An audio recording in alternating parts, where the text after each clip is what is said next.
5장에 기록된 아담의 계보가 노아에서 잠시 멈추었습니다. 이어지는 6장의 기록은 노아의 시대의 인류 타락의 만연과 그에 대한 하나님의 심판 예고 속에서 노아의 가족을 구원하시기 위한 방주의 제작이 명해지고 있는 그런 내용입니다. 1절을 한번 보십시오. 사람이 땅 위에 번성하기 시작했다라는 기록을 통해서 아담의 후손들이 이제 번성해졌다, 온 세상에 많아졌다는 것을 알 수 있습니다. 그런데 5절에서 사람의 죄악이 세상에 가득했다 이렇게 기록합니다. 이제는 아담 혼자만이 죄를 지은 것이 아니라 온 세상의 모든 사람들이 다 죄를 범하고 있다 이렇게 말합니다. 6절에는 하나님께서 그러한 세상을 보시고 땅 위에 사람 지으신 것을 한탄하시고 마음에 근심하셨다라고 표현합니다. 이 표현과 정반대가 되는 장면이 창세기 1장에 있죠. 무엇이었습니까? 하나님께서 사람을 창조하시고 세상을 창조하시고 보시기에 좋았다 이렇게 말씀하셨어요. 그런데 그 보시기에 좋았던 그 하나님의 기쁨이 6장에 이르러서는 무엇으로 바뀌었습니까? 탄식으로 바뀌었습니다. 6절에 이 한탄하사라고 하는 이 말은 히브리어 나함의 번역입니다. 후회하다 이런 뜻입니다. 근심하시고 6절에 근심하시고는 히브리어 아짜부의 번역입니다. 아짜부, 짜부됐다. 마음 깊이 슬퍼하고 고통스러워한다 이런 뜻입니다. 즉 하나님께서 사람을 창조하신 것을 후회하셨다는 거예요. 그리고 슬퍼하셨고 고통스러워 하셨다는 것입니다. 아니 하나님께서 후회도 하시고요, 슬퍼도 하시고요, 고통스러워 한다는 것이 이해가 되십니까?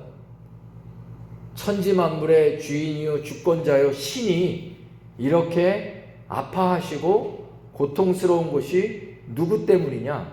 바로 이 세상과 사람의 문제라는 것입니다. 그렇습니다. 우리는 하나님께 항상 문제입니다.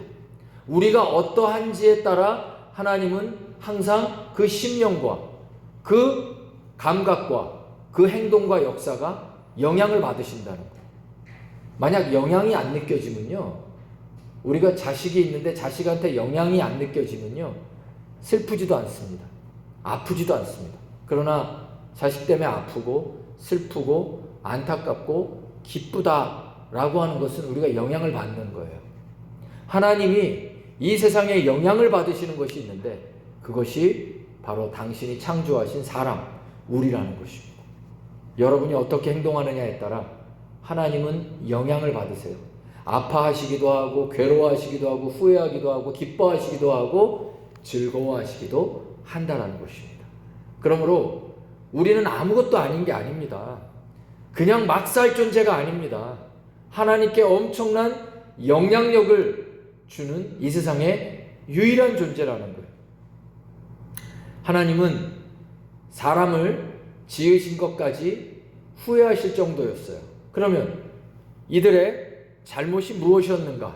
2절을 보겠습니다. 하나님의 아들들이 사람의 딸들의 아름다움을 보고 자기들이 좋아하는 모든 여자를 아내로 삼았다 이런 내용부터 시작합니다. 하나님의 아들들과 사람의 딸들이 무엇을 뜻하는가? 신학적으로는 여러 가지 견해가 있지만 가장 유력한 두 가지 견해는 첫 번째, 천사들과 인간의 딸들이다 라고 하는 해석입니다. 또 하나는 셋 계열의, 이 세 번째 아들이죠, 셋 계열의 경건한 자녀들과 가인 계통의 이 불경건한 이 자들이라고 하는 견해입니다.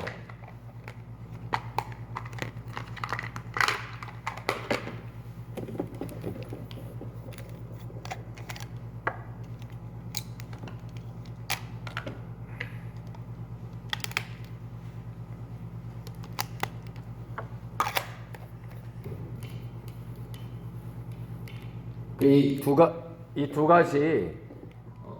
가지 견해 중에서 보통 이 창세기 6장은 전체 맥락이 두 번째 견해를 지지하고 있습니다. 만약 이것이 천사들의 라고 하면은 6장 전체 내용이 천사들의 타락사가 되어야 되는데 6장 전체의 내용은 인간의 타락사를 다루고 있습니다.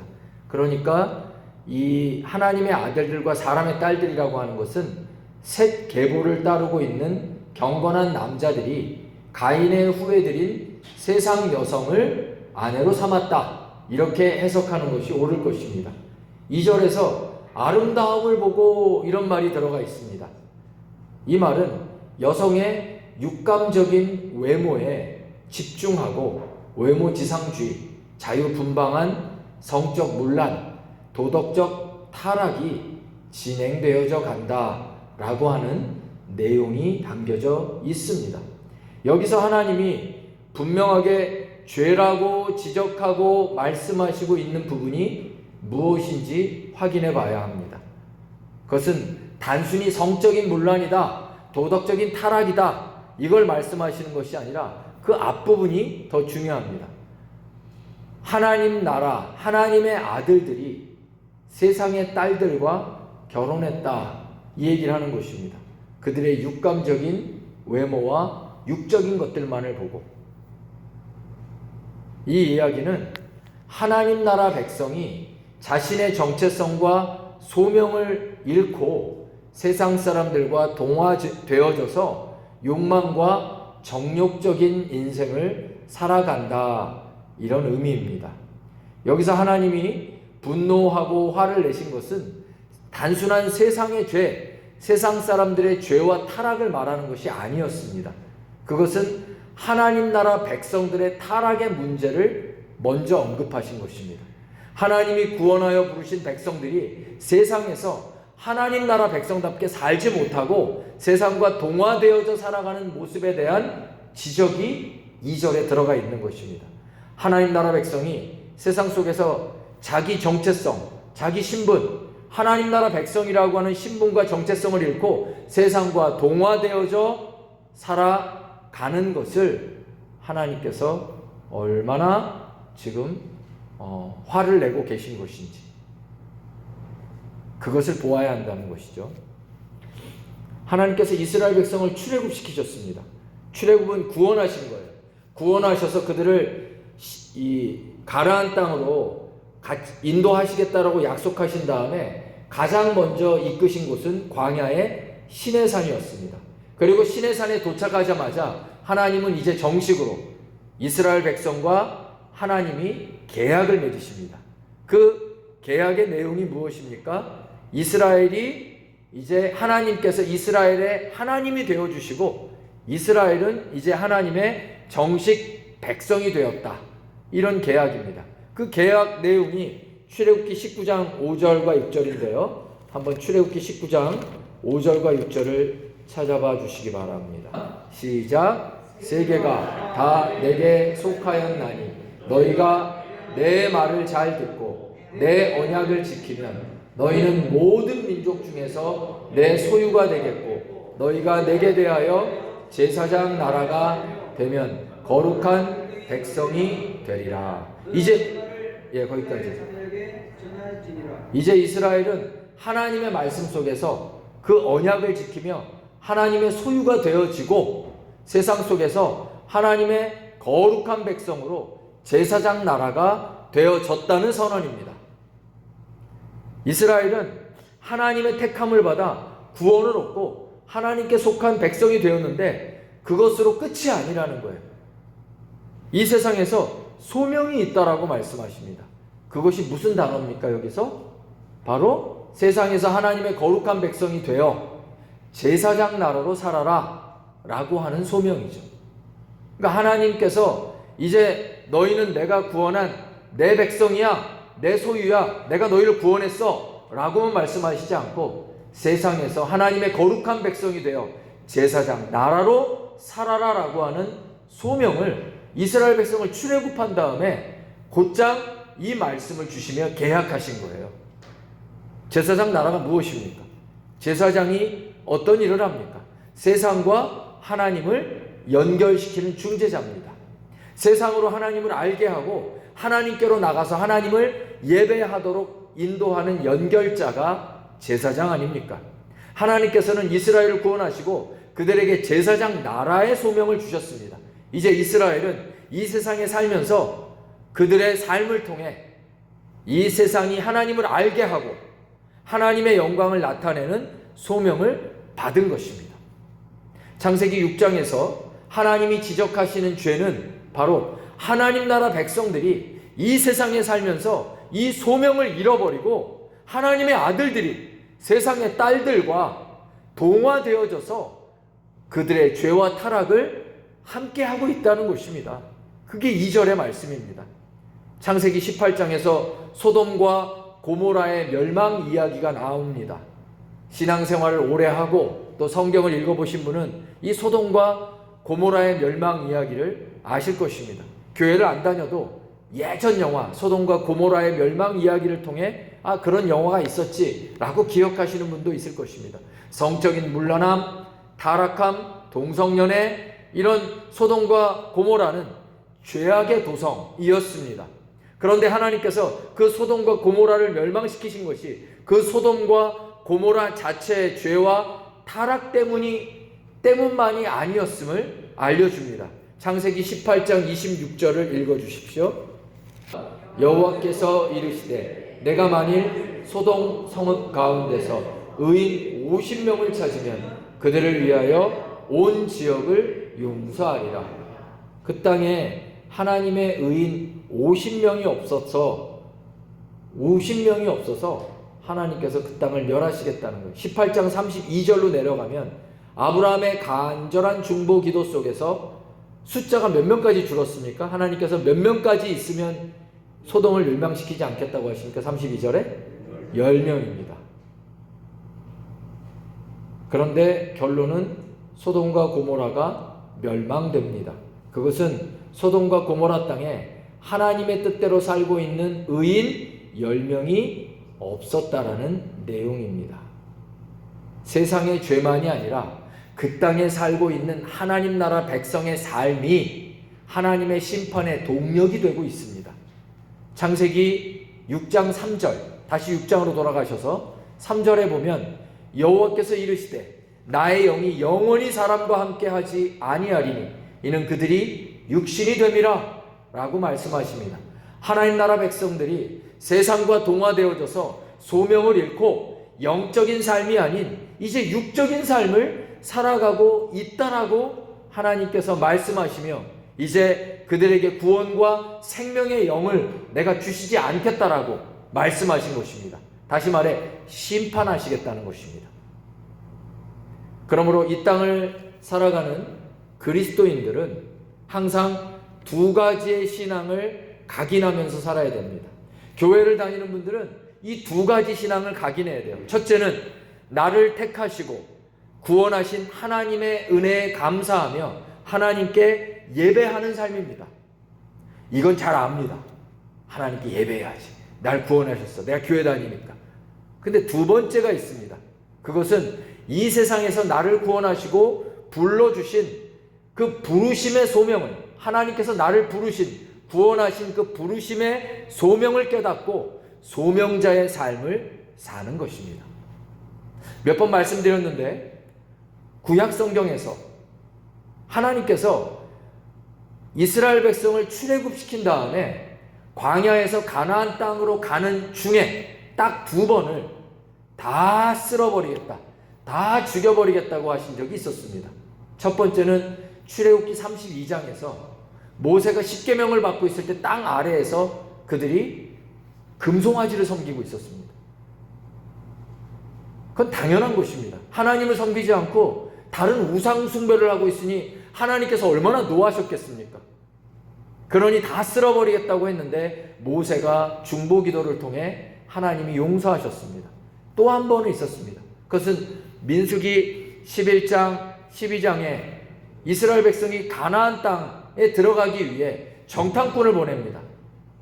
정탐꾼을 보내는데 그 정탐꾼 중에 2명을 빼고 나머지 10명이 이 땅은 정복 못한다, 이 땅은 다 골리앗이다, 거인이다, 이렇게 말하면서 우리가 이제 여기서 이 가데스바네아 오아시스에 머물러서 여기서 살든지 아니면 다시 애굽으로 돌아가자, 그렇게 얘기했어요. 그랬더니 사람들이 이 여호수아하고 갈렙 이 두 명은 아니다, 정복할 수 있다. 하지만 이 두 명의 말이 밀렸어요. 사람들이 나머지 10명의 정탐꾼의 말에 부안해동해서 그래, 우리가 애굽으로 돌아가자, 그냥 여기 머물러 살자, 그 얘기를 사람들이 하고 있으니 하나님께서 또 노하셨습니다. 얼마나 화가 나셨든지 내가 이 아브라함의 후손들 모세야 다 죽여버리고 너를 통해 새 백성을 시작하겠다 라고 하나님이 노발대발하셨어요.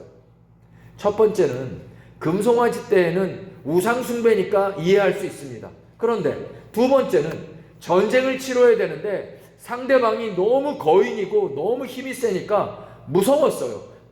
두려웠어요. 그래서 나는 못 가요. 우리는 못 싸우겠어요. 그냥 여기 있든지 다시 돌아가면 안 될까요? 라고 했던 그 말에 하나님이 얼마나 화가 나셨든지 다 죽이겠다고 하신 거예요.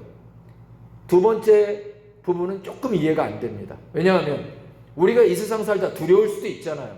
무서울 수도 있잖아요. 하나님 앞에 두려움을 가지고 무서움을 가지고 용기가 없으면 하나님이 우리를 죽이신다고 하십니까? 그것은 아닐 것입니다. 그 내용이 무엇이냐? 그것은 그들이 더 이상 소명을 행하지 않겠다라는 뜻이었습니다.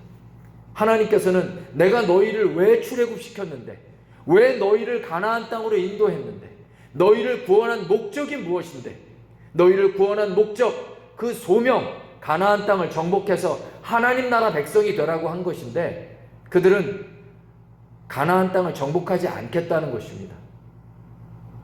소명을 감당하지 않겠다는 거예요. 소명을 버리겠다는 것입니다. 하나님은 첫 번째 우상 숭배를 할 때 불같이 노하십니다. 당연한 거예요. 그러나 또 하나가 있습니다. 두 번째 각인해야 될 것은 그리스도인이 예수를 믿고 구원받은 이후에 소명자의 삶을 살지 않으면 그것도 하나님은 심판의 대상으로 삼으시겠다는 거예요. 첫 번째는 잘 압니다. 예수 믿는 사람이 절에 가서 부처님에게 절하진 않아요. 잘 아는데 두 번째는 각인하지 않고 삽니다. 소명을 생각하지 않고 죽을 때까지 소명이 뭔지도 모르고 살다가 크리스찬으로 죽는 사람들이 너무 많다는 거예요. 하나님께서는 이 소명에 대해서 이야기하신 것입니다. 하나님의 백성이, 하나님의 아들들이 소명을 생각하지 않고 소명을 잃어버리고 세상과 동화되어져서 누가 하나님 백성인지 누가 세상 백성인지 너희를 통해 세상이 하나님이 누구신지를 알고 하나님께로 연결하는 제사장 나라로 살라고 그랬는데 이 세상 살면서 교회에서는 예배를 드리지만 세상 나가서는 내가 세상 백성인지 하나님 백성인지 구별된 삶이 없다라는 거예요. 제사장 나라로 살지 않는다는 거예요. 동화되어져서 섞여져서 그냥 세상 사람들의 죄와 타락으로 같이 살아가는 것이 창세기 6장 바로 하나님이 불같이 노하신 그들에게 홍수 심판을 일으키시는 원인과 동력이 되어진 사건입니다. 마태복음 25장에 달란트 비유가 있습니다. 잘 아시는 비유예요. 10달란트 받은 사람이 있습니다. 10달란트를 또 남겼어요. 주인이 10달란트를 종에게 맡겼는데 떠났습니다. 그 10달란트를 가지고 장사를 해서 또 10달란트를 남겼어요. 그래서 주인에게 그 20달란트를 다 이렇게 바쳤습니다. 주인이 너무 기뻐했어요. 착하고 충성된 종아, 이렇게 말씀하셨어요. 5달란트 받은 자도 5달란트를 또 남겨서 주인에게 다 드렸어요. 얼마나 기뻐하셨는지 몰라요, 주인이. 근데 1달란트 가진 자는 어떻게 했습니까? 땅에 묻어버렸습니다. 그냥 땅에다 묻어버렸습니다. 그리고 주인이 왔을 때 그걸 다시 캐서 주인에게 주었을 때 주인이 악하고 게으른 종이라고 말했습니다. 이 달란트 비유가 무엇을 말하는 것입니까? 어떤 경우에는 늘 이 달란트 비유를 축복 비유라고 여기시는 분들이 있어요. 아유, 누구는 10달란트 주고 나는 1달란트 주고 누구는 10억씩 벌게 하고 나는 1000만 원도 못 벌고 이게 뭐야? 이렇게 생각하면서 하나님 앞에 억울해요 말하는 경우가 있는데 이 달란트 비유는 축복 비유가 아니라 사명 비유입니다. 소명 비유입니다. 누구에게는 10달란트를 가지고 이 사람이 여러 가지 일을 할 수 있는 사람이 있고 어떤 사람은 한 달란트 정도의 이 달란트를 가지고 사는 인생도 있어요. 중요한 건 10달란트든 한 달란트든 다 소명이에요. 그걸 남겨야 되는 거예요. 땅에다 묻어버리는 게 무엇입니까? 소명을 보지 않겠다는 것입니다. 예수를 믿고 구원받았는데 이 땅에서 제사장 나라로 안 살겠다는 거예요. 그냥 여기서 나는 대충 머물다 살게요. 가데스 바네아에서. 나 그냥 애굽으로 이전에 구원받지 못했던 세상적인 삶으로 돌아갈래요. 여러분, 구원받는 것은 공짜지만 구원받은 이후의 삶은 소명의 삶이어야 합니다. 이 부분을 모르면 구원을 값싸게 여기는 것입니다. 어찌 하나님의 구원이 값쌉니까? 에스겔서 22장 30절과 31절 한번 펴보시기 바랍니다. 에스겔서 이 땅을 위하여 성을 쌓으며 성 무너진 데를 막아서서 나로 하여금 멸하지 못하게 할 사람을 내가 그 가운데에서 찾다가 찾지 못하였으므로 내가 그 분노를 그들 위에 쏟으며 내 진노의 불로 멸하여 그들 행위대로 그들 머리에 보응하였느니라. 주 여호와의 말씀이니라. 하나님의 눈은 어디에 있는가? 이 세상이 심판받아야 할 곳인데 그곳에서 하나님이 심판하고 멸하지 못하도록 막아서 있는 중보자, 즉 하나님의 백성, 소명을 감당하는, 세상을 하나님께로 구원시키기 위해서 그 중보자, 소명자의 삶을 감당하는 사람을 찾으신다는 거예요. 그걸 못 찾았기 때문에 내가 멸해버리겠다라는 것입니다. 이 말씀도 그것입니다. 세상의 죄 때문에 하나님이 단순히 심판하는 게 아니라 하나님의 백성이 소명자로 사는 삶을 사는 사람이 없기 때문에 소돔과 고모라처럼 의인 10명이 없어서 멸망시키신다라고 하는 말입니다. 그러므로 사랑하는 성도 여러분, 오늘 여러분이 이 세상에서 소명자로 살아가신다면, 여러분이 중보자로만 산다면 여러분의 가정이 살아날 줄로 믿습니다. 여러분이 성 무너진 데 하나님 앞에 죄악과 욕망과 틀어져 있는 자리에서 기도하며 예배자로 맞고 서 있으면 하나님께서 거길 살리시겠다는 거예요. 여러분의 가정이 어떻다, 여러분의 세상이 어떻다, 직장이 어떻다, 그렇게 말하고 끝내지 마시고 여러분은 소명자가 되십시오. 에이, 세상 다 똑같아 이러면서 같이 욕하고, 에이, 다 이래 라고 하면서 우리가 같이 동화되어져 같이 욕하고 같이 절망하고 살아간다라면 그냥 끝나는 것입니다. 그러나 우리 하나님께서는 막아서라는 거예요. 중보자가 되라는 거예요. 너가 아무것도 아니라는 게 아니라는 거예요. 너의 행하는 그 행동으로 내가 영향을 받는다는 거예요. 너가 어떻게 행동하에 따라 내가 기쁘기도 하고, 내가 즐겁기도 하고, 내가 슬프기도 하고, 한탄하기도 하고, 내가 후회하기도 한다는 것입니다. 우리는 아무것도 아닌 존재가 아니에요. 하나님 앞에 그런 영향력을, 하나님께 영향을 주는 존재라고 말씀하셨습니다. 그러므로 여러분이 가정의 중보자로, 소명자로 서십시오. 그럼 가정이 사는 줄로 믿습니다. 여러분의 직장에서 소명자로 서십시오. 사명자로 서십시오. 그냥 세상 사람하고 똑같이 살면 아무 일도 안 일어나고 오히려 하나님께서 똑같이 멸망시키십니다. 그러나 누군가 성 무너진 데를 막아 서 있으면, 소명자로 서 있으면, 그러면 하나님께서 그 사람을 보고 그 가정을 살리고 직장을 살리고 자녀를 살리고 여러분의 인생을 살리실 줄로 믿습니다. 3절에 나의 영이 영원히 사람과 함께하지 아니하리니, 창세기 6장 얘기하는 것입니다. 아까 읽었죠? 하나님의 영이 함께하지 않으므로 사람은 영이 죽어버린 육체와 육신의 삶을 살아가는 존재가 되었습니다. 영이 죽어버린 육신의 인생들은 4절을 통해 어떠한 존재가 되는가? 네피림과 고대에 이름난 용사들로 명성을 날리며 살아갔다라는 기록이 나타납니다. 하나님의 생명을 잃은 육신의 삶이 추구하는 인생은 무엇이냐? 세상의 영광입니다. 네피림이 누굽니까? 당시에 이름난 명성 있는 영웅들이라는 것입니다. 세상 속에서 이름 날리고 힘과 권력을 가지고 살아가는 영웅들, 네피림의 인생을 지향한다는 거예요. 누가요? 영이 죽어버린 사람들, 육신의 삶을 추구하는 사람들. 우리가 살고 있고 또 보고 있고 자연스럽게 생각하고 어릴 때부터 행동했던 삶이 사실은 모두 이런 네피림의 삶이 아닙니까? 우리가 어린 시절부터 열심히 공부한 이유, 우리 자녀 보고 열심히 공부하라는 이유, 좋은 대학 가라는 이유, 좋은 직장을 가지라는 이유, 사실은 우리도 다 4절처럼 너도 세상 속에서 이름난 네피림이 돼야 돼 라고 가르치고 또 양육한 것은 아닙니까? 하나님은 우리에게 4절처럼 살라라고 말씀하지 않으셨어요. 창세기 6장은 죄악의 삶으로 악하고 강포했던 인생들 속에서 하나님이 주목하고 계신 한 인물이 나타납니다. 8절을 보시면 노아입니다. 창세기 6장 8절에 그는 하나님의 무엇을 입었다고 그랬습니까? 은혜를 입은 자라는 거예요. 9절은요. 그가 의인이고 당대의 완전한 자다. 하나님과 동행한 사람이다.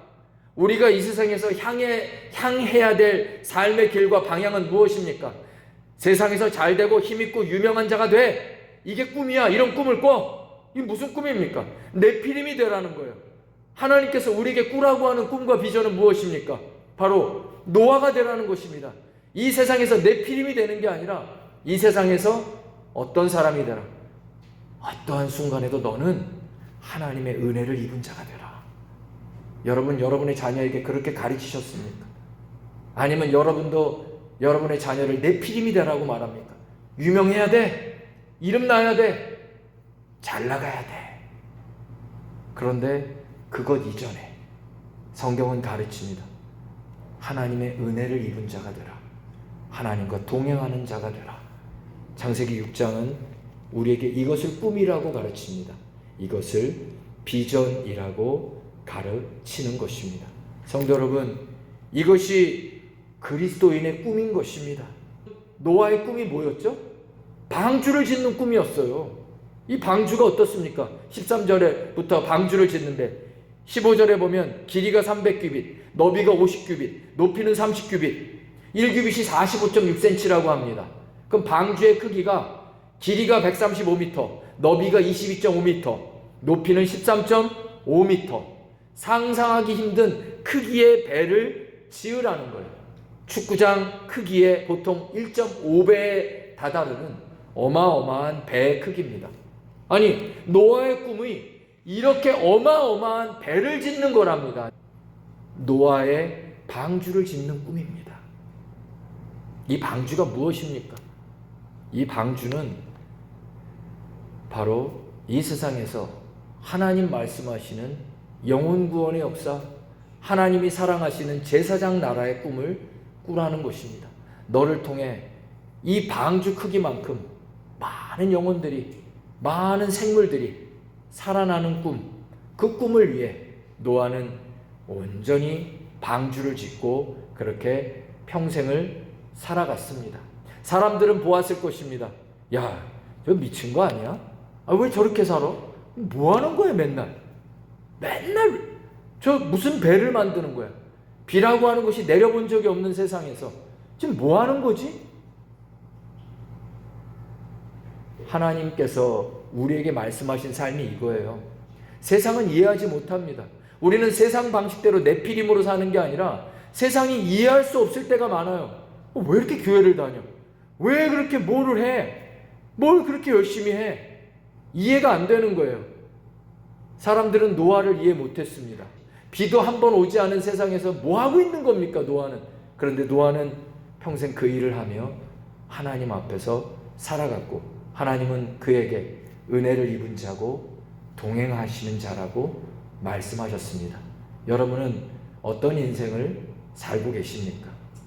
나를 따르고자 하는 자는 세상 사람과 달리 나를 부인하고 자기 십자가를 지고 나를 좇을 것이니라.